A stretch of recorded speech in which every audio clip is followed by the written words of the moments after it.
Hello everyone, welcome back again to this online structural geology NPTEL course. We are at our lecture number 18 and this week we are learning planar fabrics and linear fabrics. So, we are on lecture number 2 in this week. In the previous lecture, which is lecture number 17, we learned the very basic and generic classifications of planar fabrics. We also learned how to differentiate primary and secondary fabrics. In the primary fabrics, we mostly considered the sedimentary layers, and secondary fabrics we considered deformation induced fabrics. So, in this lecture we will mostly cover these following topics. So, first we will do a morphological classification of planar fabrics, that means the way they appear, it is not their generic nature, and then we will actually look for some very special attributes of planar fabrics which are associated with different structural styles, particularly folds, and they have some special names as well. So, we learn one after another. We will also try to figure out what is their mechanism of formations, and at the very end of this lecture we will particularly focus on the origin and micromechanics of planar fabrics. So, when we talk about the morphological classifications of foliations or secondary foliations in particular, a series of morphological features are considered, and what are these specially are listed here. Mostly 5 characters we consider. So, first one is the spacing between the planes or planar domains, that how closely they are spaced and what is within the space. We will look at it soon. Then shape of the planes, whether it is rough, smooth, wiggly, etc., etc. Then we will also consider spatial relationship between the planes, that means whether these planes are parallel to each other, anastomosing to each other, whether these are conjugate, cross cutting, and so on. We also look whether what is the characteristics of the boundaries of the planar domains, whether these boundaries of these foliations are gradational, sharp, discrete, etc., etc., and essentially finally look at the fabric of the rock between the foliation planes, that means whether this is planar or folded and so on. Now, one thing is very important to understand at this point, that all these morphologies that we talked about, whether be it spacing, shape, their spatial relationship, characteristics of the boundaries, fabric of the rocks, etc., etc., all these are functions of the metamorphic grade of the deformation or metamorphic grade of the rock. What was the PT conditions, what was the heating and cooling history, what was the fluid activities, etc., etc.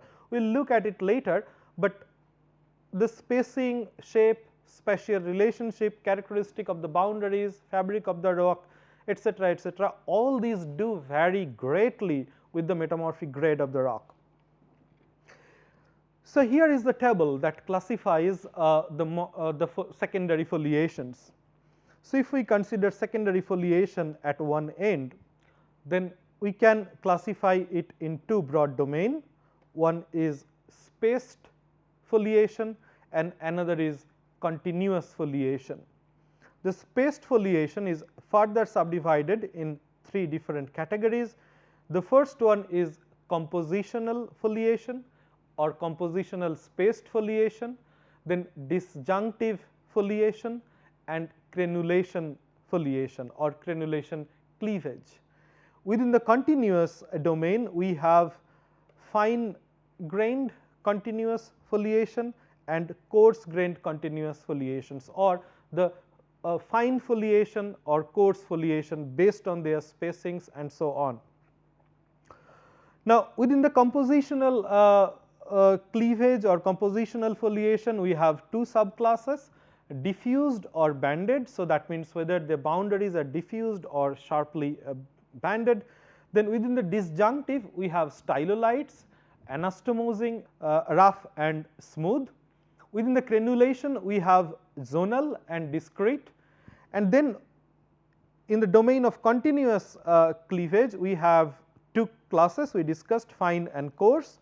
Within the fine, we have micro crenulation, micro disjunctive and micro discontinuous, these 3, and within the coarse foliation we have mineral grains and discretes. So, we will not really look at the last column here, but we certainly talk about spaced foliation, continuous foliation, and within the spaced we talk about compositional disjunctive crenulation, and then within the continuous we very briefly discuss the fine and coarse grained foliations. So, let us have a look what do we mean by spacing in the foliations and how do we characterize them. As you can see in these illustrations that from this end, from your left side to the right side of the screen, you see a series of lines are drawn, and on the right side the spacings between the lines from the left side have continuously decreased. Now, if we try to put them in a scaled form, so if I consider here the spacing is about 0.1 millimeter, here is 1 millimeter, here is 10 millimeter, here is 100 millimeter, that means close to 10 centimeters, and here is 1000 millimeters, that means 1 meter. So, this is in log scale. So, if the spacings between the two cleavages or two deformed domains in the foliated rock is extremely close or is close to 0.1 millimeter or less, then we define it as slaty cleavage. That means you cannot distinguish the space between the two foliations or two layers of foliations. However, if the spaces increases or however if the spaces increase, then we arrive to strong foliation where the spacing is around 1 millimeter, then we arrive to moderate where the spacing is about 10 millimeter, then weak, and then here we arrive to isolated stylolite, which we actually do not consider as foliation, because if you remember in the first lecture we decided that whatever is more than 10 centimeters, the spacings between the two foliations, if it is more than 10 centimeters, particularly for secondary foliations, we do not consider it as a foliation. Now, there is also one important aspect in considering this slaty, strong, moderate and weak cleavage, because in the field not necessarily you are carrying the scale or you would be measure. So, you generally look at by your eyes, but when you take this rock in the laboratory, the foliation you considered in the field as slaty cleavage or strong cleavage, when you look at under microscope you might find that this is actually a spaced cleavage. So, this is also very scale dependent, though I have tried to give you some sort of scaling ideas of what is the foliation. So, in summary, if you do not have much space between the two foliations, then we assign the name as continuous cleavage, and if we have spaces between them that we can recognize, be in field or be under microscope, we call it spaced cleavage. Now, based on whether this is continuous or spaced, we classify it in a different way. So, the two nomenclatures come in the picture, one is cleavage domain and another is microlithon. What are these two? These two are very important in the context of the spaced and continuous foliations or cleavage. Now, cleavage domains are generally assigned to the fact that it describes the concentrated zones of fabrics which actually defines the cleavage or the foliation. So, if I see that a rock is foliated, so what is defining the foliation or the zone which is defining the foliation is the cleavage domain, and what is in between two adjacent cleavage domains is microlithon. So, in other way we can define now the continuous cleavage, which is this one. I have made an illustration for you. So, if you do not find a space between the cleavage domains, so in this case all these striations like thing, these lines here, you see these the traces of the foliation on this screen, there is no space in between, or at least these spaces are not very well defined or visible.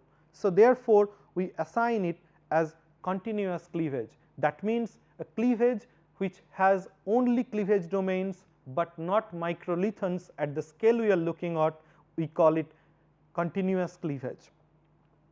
Disjunctive cleavage on the other hand is where you have microlithons in between the two adjacent cleavage domains. For example, in this image, the second one, what we see here again, this is a trace of the foliations on the screen we are looking at. What we see here, these grayish lines are your cleavage domains, and in between the cleavage domains, so if I consider this area, so what I am drawing with the red line is the cleavage domain, and in this case these are anastomosing, and what is in between within the two cleavage domains here and here, these two are the microlithons. So, in this entire illustration you have alternating microlithons and cleavage domains in anastomosing manner. In the third image, what we see here, that cleavage or foliations are defined by these lines which are the traces of this very closely spaced microfolds or microcurvatures. Now, we will see later that these particular domains which are actually defining this domain and this domain, which are actually defining the foliated nature of the rock, we will see later that these are mostly defined by the concentration of phyllosilicates, mica and so on.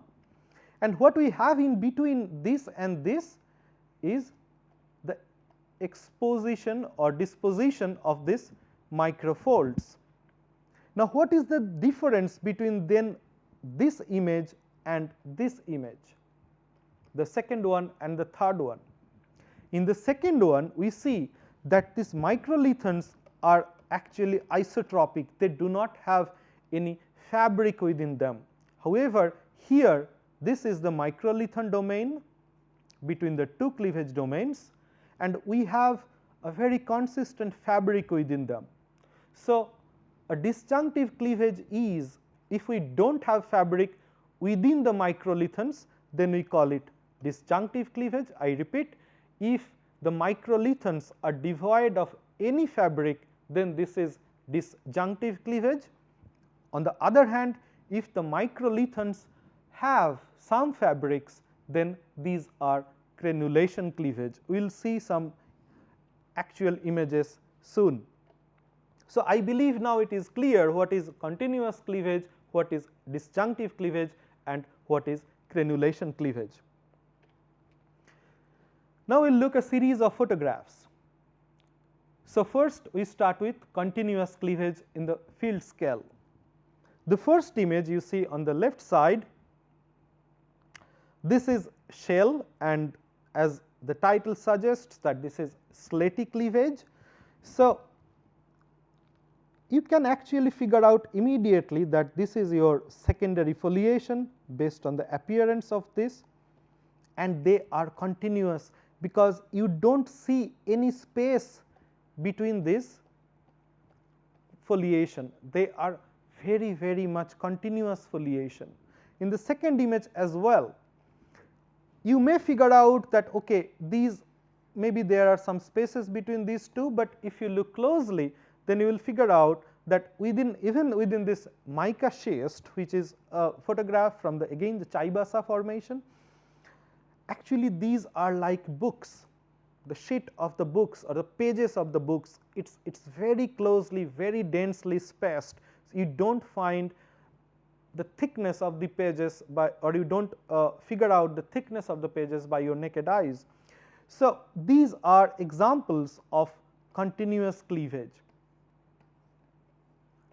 as you can see here. I also give you a tip, continuous cleavages are generally the first cleavage that you form after the deformation. So, if I have a sedimentary rock and I deform it, or even an igneous rock, the first foliation that forms out of deformation is generally continuous in nature. The next generation foliations are mostly spaced cleavage. where the form surface is the continuous foliation itself. Now, this is an optical photomicrograph. What you can see here, the entire width of this image is 1.8 millimeter. What we see here again, this is also slatty cleavage, and this is also in a slat, that is why the name came from slatty cleavage.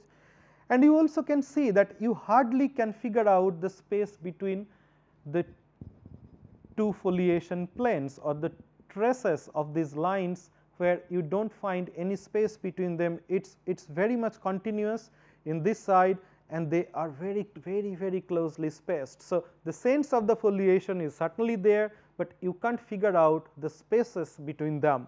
So, this is a continuous cleavage in micro scale. So, we have seen continuous cleavage in field scale in the previous slide, and they more or less appear in a very similar way in the micro scale, only the scales are different, but characteristics are very much similar. Let us have a look to the disjunctive cleavage in the field scale. What we see here, these are some sort of solution seams. So, clearly these are your cleavage domains. They are anastomosing in nature, as you have seen in the illustration in few slides back. Few are strong, few are weak. But what is important, as we have defined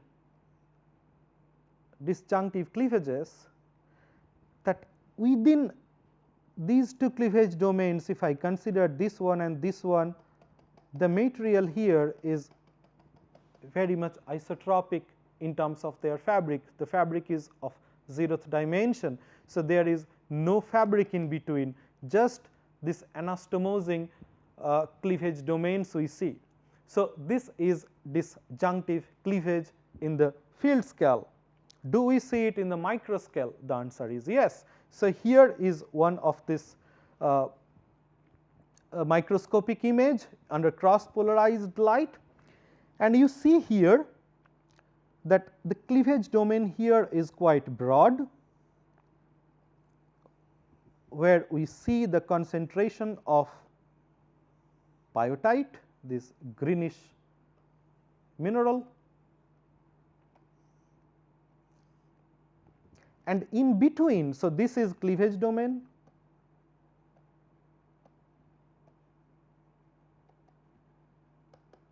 and this is as well.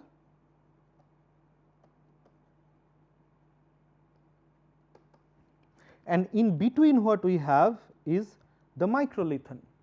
Now, the microlithon we see there is virtually no fabric, and this microlithon, at least in this optical image, we see it is mostly composed of quartz, whether this is with biotite rich minerals, phyllosilicates.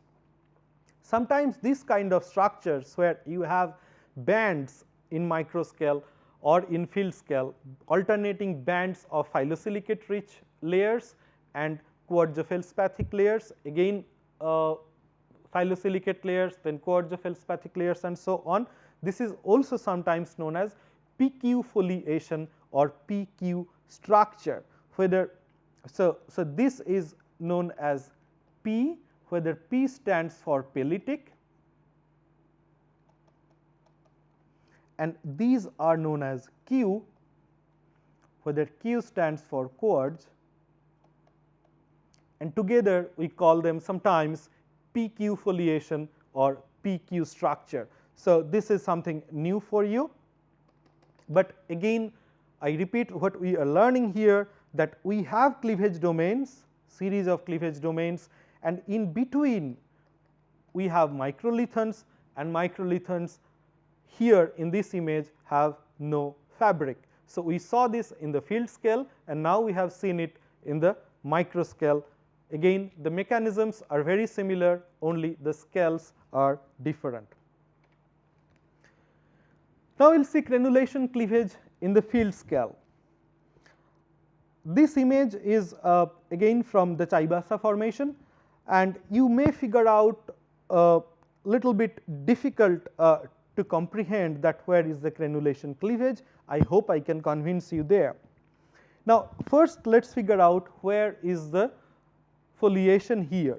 Now, as I said that continuous cleavage is generally the first order foliation, the first foliation it generates, and then comes the spaced cleavages and so on. So, crenulation cleavage in most of the cases are the second generation cleavage. So, this is they develop in response to the second stage of the deformation. So, if we see here, we clearly can figure out that we have a foliation going on like this, and this is your right, this is your continuous foliation. Now, the question is, where is the crenulation cleavage then? Now, if you look carefully, you may see that a fabric is being developed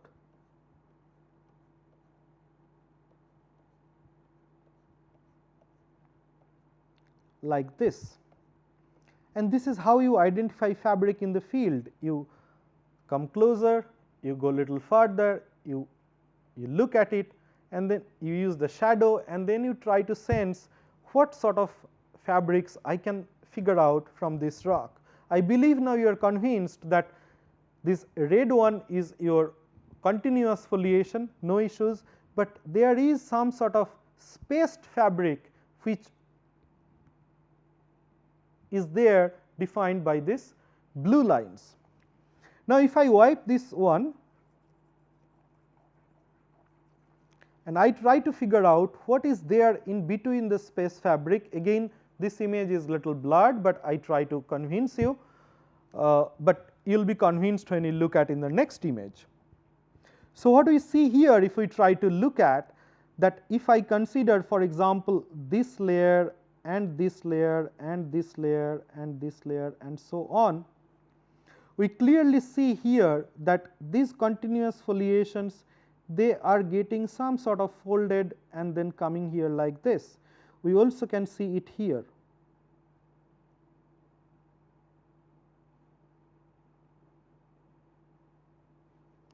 And these particular orientation is defining the cleavage.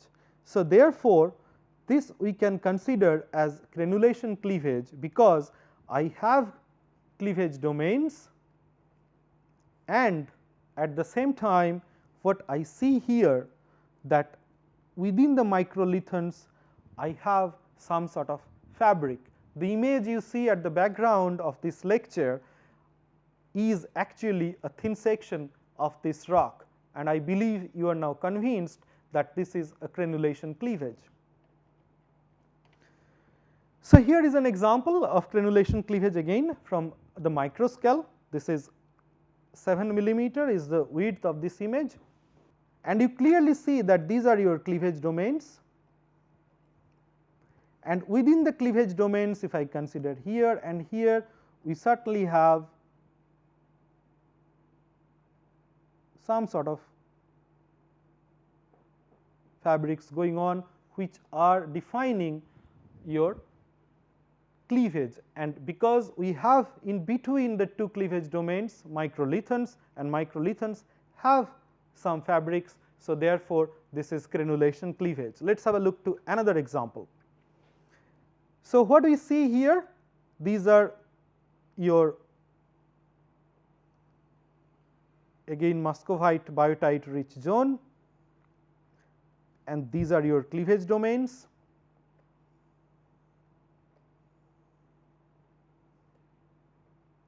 So, these are your cleavage domain, this is also cleavage domain, and this is also cleavage domain, and in between you have microlithon and so on.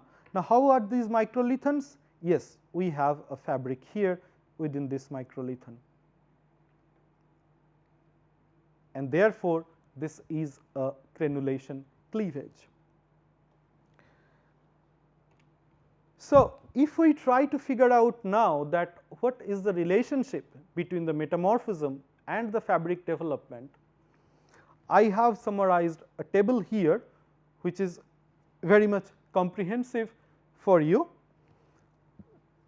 So, on the left side we have the rock names, and we started with slate, which is a very low grade metamorphic rock. Then we slowly approach to phyllite, schist, gneiss and migmatite. So, from top to bottom the grade of metamorphism has increased. Then how do they look like under thin sections is defined in the second column. You can see here slate is defined by very, very fine grains. So, the grain size is here, relative grain size, and it is generally produce and this generally produces excellent cleavage. So, the comments are here, excellent rock cleavage, and we have learned that this must be the continuous cleavage. Then in phyllite the grain size is fine, and we have foliation that develops like this. In schist, this is medium to coarse grain rock, mostly micaceous minerals are present, and we see some sort of scaly foliations as we see here this way. Then gneiss is again medium to coarse grain rock or sometimes pretty coarse grain rock, and here we mostly see compositional bandings due to segregation of minerals. And if this segregation of minerals happen in a very, very extensive way, then what we form is migmatite due to the partial melting of the gneiss or granitic rocks. So, here we see alternate dark and lighter color bands. So, this is essentially a banded rock, but here you do not see the primary foliations at all. So, it is mostly secondary foliations, and these banded rocks are characterized by zones of light and dark colored minerals. So, they are concentrated and segregated. The light colored areas are known as leucosome, you know it from your metamorphism classes, and the dark colored zones or layers are known as melanosomes. So, this is a very comprehensive table to guide you that what sort of foliations or what sort of secondary cleavages you would expect with the degree of metamorphism, what would be the grain size, what is their parent rock, and so on. Now, there are some other type of foliations where we look at it after the basic classifications. These are very typical, but they are very important to identify and go with. The first one we take over is transposed foliation. Now, transposed layering is something which is defined by parts of a pre-deformation surface. So, it could be bedding or older foliation which are rotated independently into a new orientation. After intense deformation of all these parts become some sort of subparallel. What we see here in this illustration, I took it from the lectures of Professor John Pierre Bourd. So, this was the initial orientation of the bedding plane, and this is the orientation of the foliation plane or cleavage plane, and they are perpendicular to each other. Now, if the beddings were parallel to this, then these beddings actually, so I had initial bedding like this, and because of compression, so this was my primary foliation layer, because of compression it can fold very, very tightly.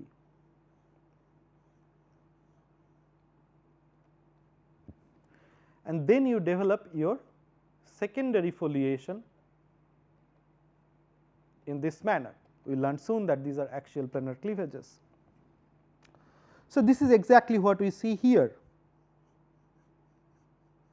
These are tightly folded, and on this side if we cut it along the bedding planes, we see that the traces of this are something like this. So, they become so tight, sometimes they are isolated, and they actually also are parallel to the foliation. So, they transpose themselves to the foliation plane, to the secondary foliation planes, and these are known as transposed foliation. So, here are some examples as you can see here. So, it mostly happens when the fold is very tight, and there are many ways you can recognize this transposition or transposed foliation. So, one is this foliation parallel to the bedding or secondary layers. Second one is isolated intrafolial fold hinges. We learn about this term during our fold lectures. Then isolated boudins of competed layers, and of course, extreme flattening of strain markers. So, if you have a circular strain marker and that got extremely flattened, then it becomes like a line, like a plane, and therefore, like a line in a section and plane on the surface. So, what we see in this image, the first one, you clearly can identify that this is your foliation plane. And if you carefully look at, you will see that some tight folding is going on this way, and I do not know where did it go, but yes, here there might be some extremely tight folding. So, these are almost subparallel to the foliation plane. In the second image, if we try to look at, again we have the foliation plane, as you can figure out, is vertical in this case, and you can clearly figure out this white layer which gave you the fold like this, and so on here as well. This is very interesting.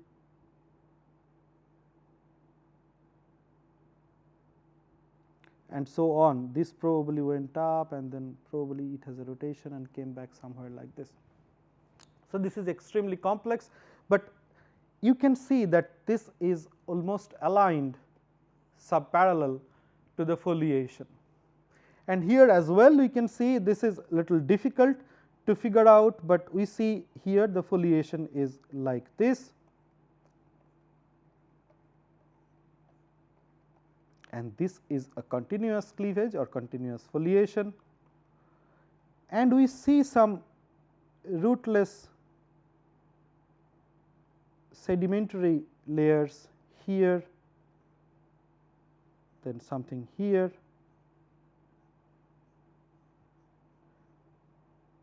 and actually you can see these are very, very fine. So, these are again also aligned with the secondary continuous foliations. So, sometimes these things did happen due to pressure solutions and the transposition, and these what you see here or what I have drawn here, these are some folded lenses or sandstone lenses which got folded, and now they are aligned with the foliation planes. Now, we will look at, after the transposed foliations, the most important part of the studying foliation is the foliation associated with folds.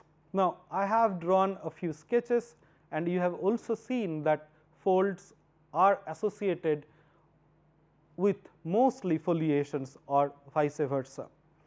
Now, experiments and detailed case studies of natural folds show that after about 30% of the bulk shortening accommodated at the layer scale, that means you are shortening the layer by 30%, then it changes the grain orientation, and then it triggers the appearance of foliation. So, you need at least close to 35% or more bulk shortening to develop the fold induced foliation. Now, these foliations which are associated with the fold are known as axial planar foliation or axial planar cleavage, that develops parallel to the axial planes, or in other words, this is the first time we are stating it, that xy plane of the strain ellipsoid of the folds, and both are usually perpendicular to the maximum compressive stress at the time of deformation.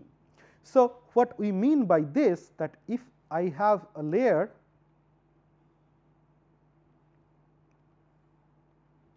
like this and we deform it this way, then if the layer gets folded like this,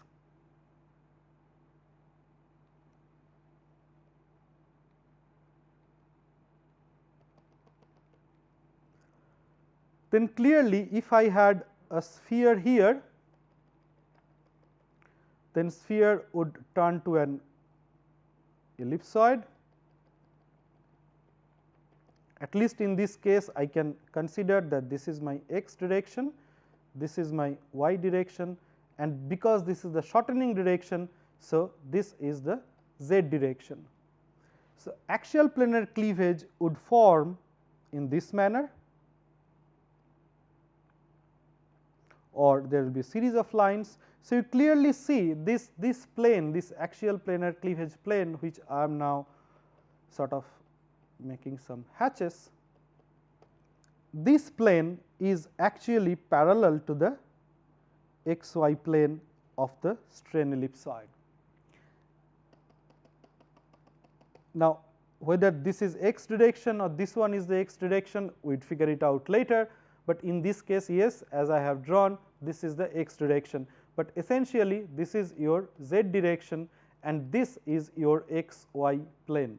So, axial planar foliation, most of the cases are parallel to the xy plane of the local strain ellipsoid, and both axial planar cleavage and the xy plane are generally perpendicular to the maximum compressive stress at the time of deformation. Now, when we talk about this axial planar foliations, it has many applications, but today we will look at, or many structural features, but today we will look at mostly 3 aspects of this. One is cleavage or foliation refraction, another is cleavage or foliation fan, and another is transaction of cleavage and foliation. Now, refractions and fans are more or less a very similar process, but we see them in a different scale, and transaction is a different process. Now, we will look at all these 3 in detail in this lecture, but before that let us talk more about axial planar foliation for a while. The main structural reason of axial plane foliation is the parallel or subparallel alignment of platyminerals. So, this we probably have understood right now. Now, foliations are systematically associated with tectonic deformation and are mostly common in all grades of metamorphic rocks, and the mechanism which is believed to be behind the development of foliation is the ductile flattening. Now, what we see here in this illustration, that this pink layer is a stiff layer and this yellow layer is the soft layer, and if we deform it this way, this has a series of micaceous minerals like we have seen, like here we see these black lines here, and if we shorten it, then we see the horizontal trace foliations where all these little black minerals, they try to align along the extension direction of this deformation. So, if shortening is this way, then they try to align in this way, and then we develop a foliation which is known as axial planar foliation. We will have a look on some photographs. The first one, as you can see, these are your primary foliation, okay, and the primary foliations are curved, so they got folded, and we certainly see a series of continuous cleavage developed here. Okay. So, these are your axial planar foliation. Okay. The next one is one of my favorite photographs. I took it from British Geological Survey web page. So, you see these are your traces of the bedding planes or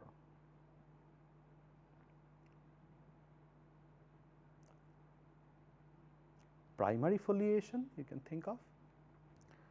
It has some sublamina inside and so on, but so nicely you see the axial planar foliations have formed in this image.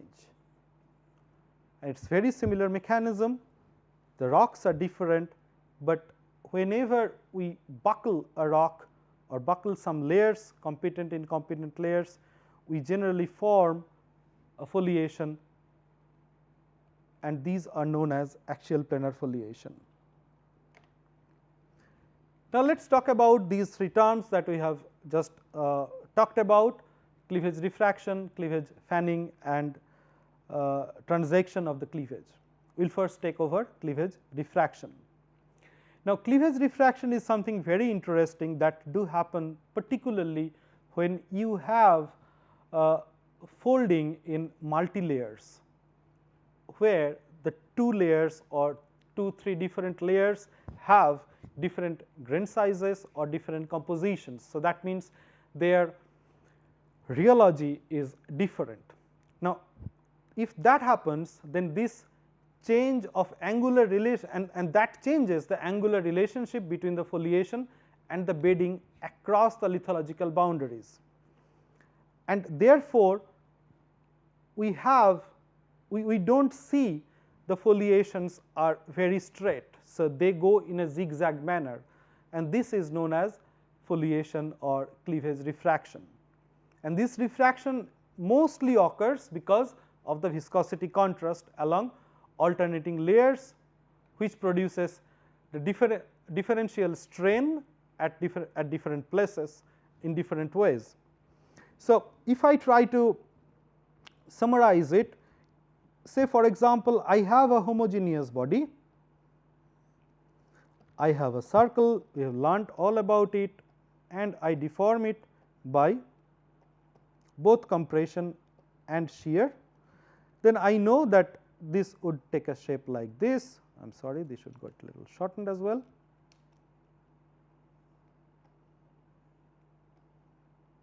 Okay, and this ellipse would, this circle would take a shape of this ellipse.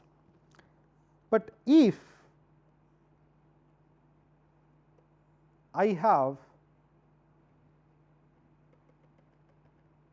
two different layers,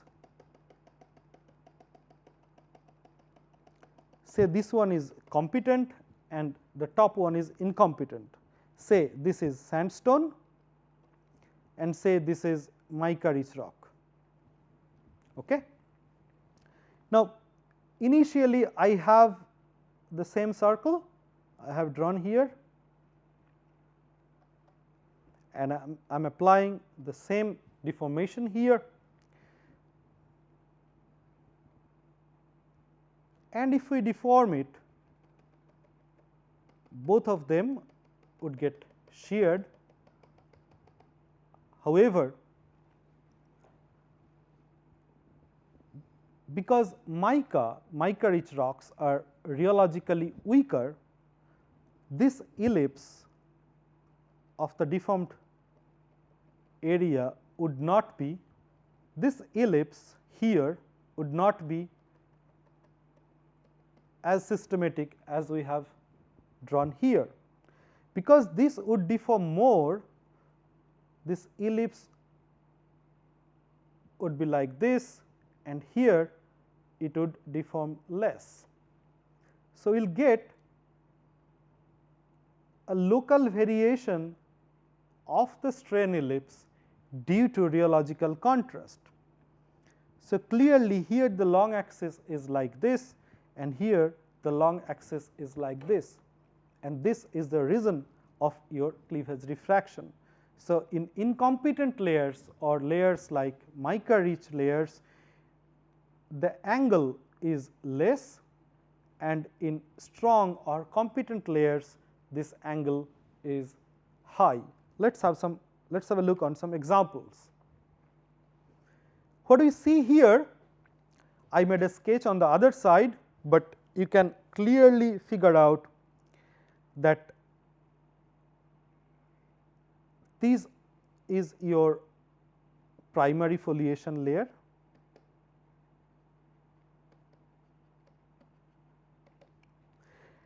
and what is overall coming from this side to this side is your secondary foliation. That is the general trend, this dashed line I have drawn. But if we look closely here, as I have drawn here, that at this area these cleavages are a little bit deflected.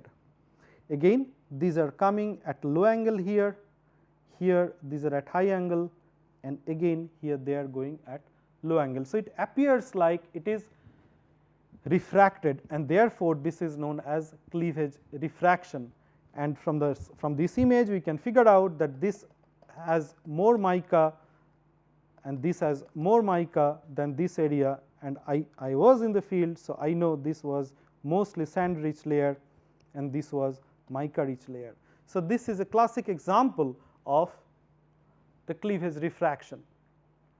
Now, if this cleavage refraction do happen systematically in a folded layer, then it gives a fantastic pattern which is known as cleavage fanning.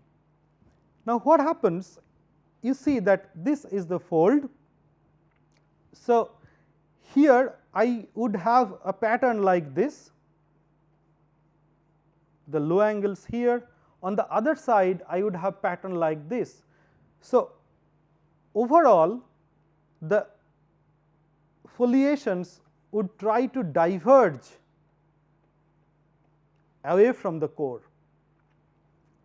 On the other hand, in the competent layers they would try to converge towards the core, and this makes a fantastic wavy pattern all over the fold. Of course, you have to see the entire fold, and this is known as cleavage fanning, and this happens due to cleavage refraction. So, in cleavage refraction, axial plane foliations typically fan, that is, they display a radiating pattern within the fold. The fan could be convergent or divergent depending on whether the foliation converges towards the core or towards the convex side of the fold respectively. Now, competent layers tend to develop parallel folds in which strain axes are high angles to the layer of boundaries, thereby generating convergent fans.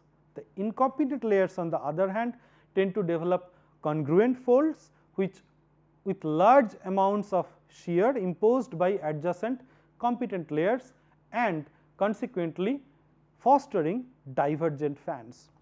Now, a series of terminologies are here like parallel folds, then congruent folds and so on. We will learn about it later, but I believe you understood the mechanism. If the layers are strong layers, that means competent layers, the foliations would converge towards the core, and if the layer is incompetent layer or weaker layer, the foliations would diverge away from the core.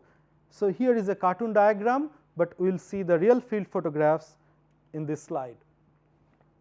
The first one is a field photograph. As you can see that this is your competent layer, or all these alternating layers are your competent layers. Here you can clearly see the foliations not that much developed, but you can figure out they are converging towards the core. Even here, if I try to figure out the trace of the foliations, at least in this section, is something like that, and I can figure out these are converging towards the core. However, if I try to look at this incompetent layer, which is this one, this area, it got a little bit eroded, but I clearly can identify that these are diverging away from the fold core, and therefore, these are your perfect example of cleavage fanning, where in the convergent layers, in competent layers they are converging towards the core, in the incompetent layers they are diverging away from the core. This is also a very classic example of thin sections, a photograph of a thin section, the photograph from John Ramsey. You can see this pinkish layer is a quartz rich layer, and this is of course a strong layer compared to this micaceous layer outside, the greenish one. You can clearly see that if this I consider this is the fold core, the layers are diverging away, and this is absolutely what is known as cleavage or foliation fanning. Now, cleavage transaction is something different. So, what happens? You have formed the fold, you form the axial planar cleavage, but the fold is continuously rotating due to shearing or some sort of oblique deformation. So, therefore, the axial planes or axial planar cleavage would also tend to rotate, and they not necessarily track the axial plane of this fold. So, in this illustration, if you see that this is actually your axial plane, or this is the actual axial plane.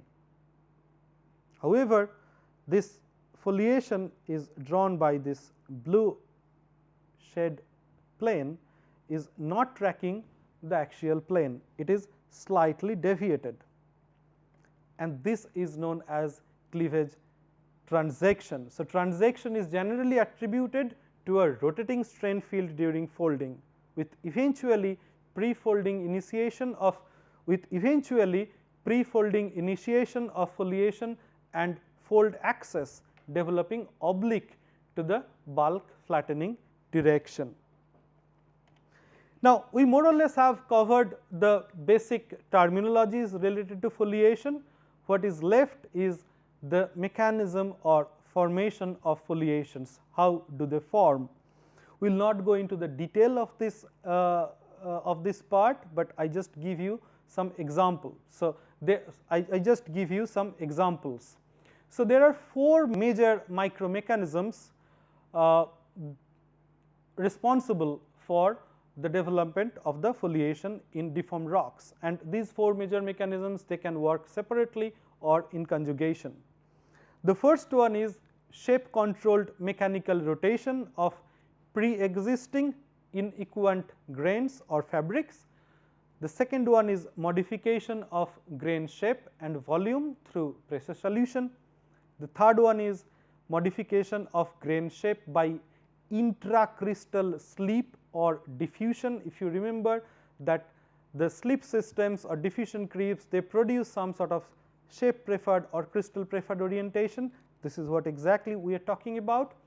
And the fourth and final one is the growth of inequant grains in preferred dimensional orientation under the deviatic stress field. So, all these 4 mechanisms are actually summarized by a fantastic summary diagram by Pasquier and Trau in their 2005 book of microtectonics. So, here there are many textures or many features, geological features, which got deformed this way, compressed this way and got extended this way, and you can see they all of them are showing some sort of fabric development along this direction. You can look at this image in detail. So, for example, here you have elongated grains which were initially spherical, you have some sort of pressure shadows, we have grain uniaxial unidirectional grain growth here. So, multiple crystals, a single crystal came, you have unidirectional grain growth. So, you have a nucleus here, and then because of this compression the grain is growing mostly in this direction and so on. So, this is a fantastic summary diagram defining or describing the formation mechanisms of foliations in deformed rocks. So, I conclude this lecture here on foliation, and in the next lecture we will discuss the linear feature of deformed rocks. In other ways, we will talk about lineation. Thank you very much. See you in the next lecture.